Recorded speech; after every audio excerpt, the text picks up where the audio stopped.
weather station just recently with our Biology 2 class in front of our school. So we're pretty proud of that. The kids basically built this all by themselves, and so we have a place that is established so we can collect our atmospheric data. So this is our students that we're working with. They're Biology 2 students. They are juniors and seniors. It's an elective course, and basically our GLOBE project is our class so far. We've been in school about 7 weeks, and we've been working really hard, trying to organize our weather station, get them started on their project. And so these are our kiddos. So we started the entire class, starting with atmosphere protocols. We looked at cloud cover here. They go outside almost daily to collect our atmospheric data. And here we are posing for a picture, looking for clouds. So we need to practice our hydrology protocols as well. So we're looking at nitrates, alkalinity, turbidity, pH, and temperature. With it, see how it works, and you know, the big thing with it was the titrations and figuring those out.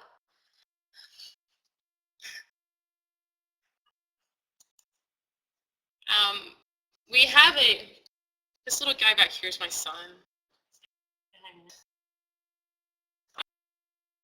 The kids really got into this. They get to go outside. At first they weren't too sure about it, but once we got them started, we started noticing some differences. And they get really excited to go outside. We tried collecting about like once a week, about every Friday or so, and last week was kind of it. Here we are creating our weather station. The boys were a little worried about digging our hole, but they managed. And so we were able to collect. We have a nice little place. Our principal's pretty worried about somebody coming and tearing it down, but so far so good.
About where we've gone down to do our green lab.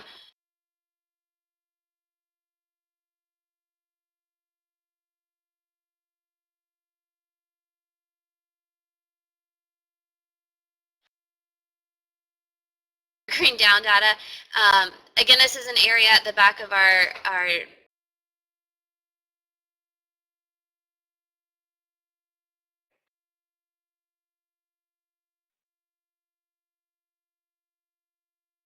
plot, our land.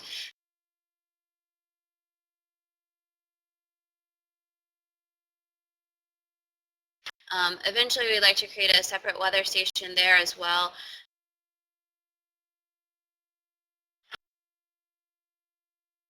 It's accessible to the entire district, K-12.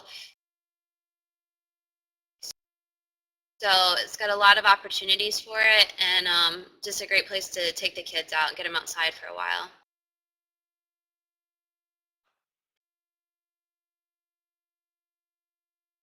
And as you can see back here is our school, and this is a cornfield that leads up to it, and we have a little waterway that the kids can walk through to get there. Jen asked how we started into our green down. We just sent them outside one day to start looking at it.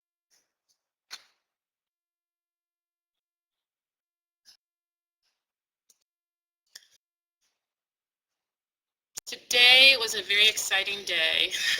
Our project, we want to look at hydrology data. So really close to us, We have a dam that's ran by the U.S. Army Corps of Engineers. It's called Deer Creek Dam, and it was built in the 60s. So we took the students there today because we're looking at all sorts of different streams that feed into the water that eventually ends up at this dam.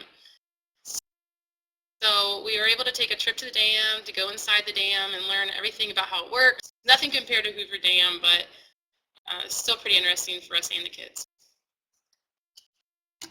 And then again, just kind of a lot, like she said, a lot of our creeks are feeding into this, so they collect data as well. So we're hoping to be able to use their climate data and the information that they've been able to collect over the years and incorporate it into the students' research with their projects.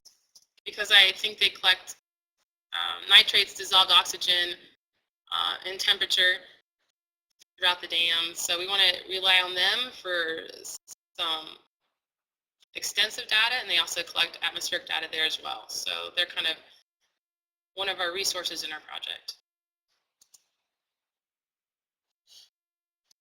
And then this afternoon we went to an area called the Gwin Conservation Area Center that is funded through the Ohio State University. Go Bucks.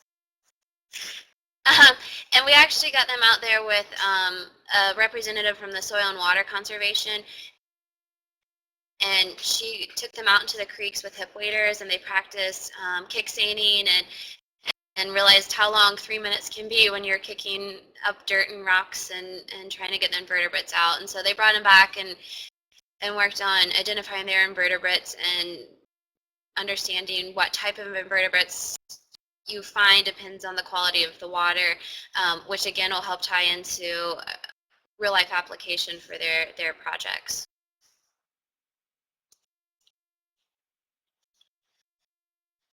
So our entire project we're trying to work with, I found out that there's a bunch of little streams that run through our county that they live close to. So they wanted to see how all these connecting streams may affect one or another. We also have a lot of agriculture, so at first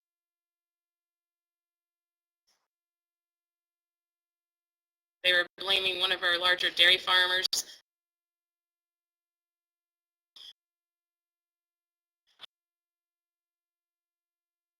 Or not. So their question they want to look at are all these different streams they live close to, if they do or if they don't.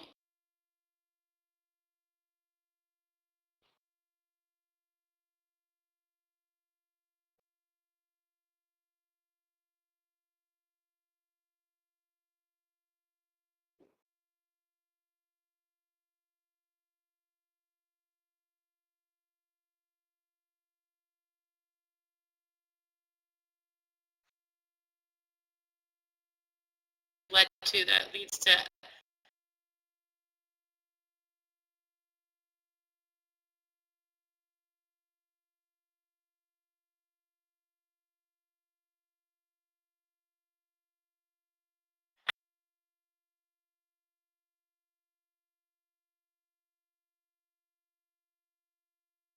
atmosphere and climate is that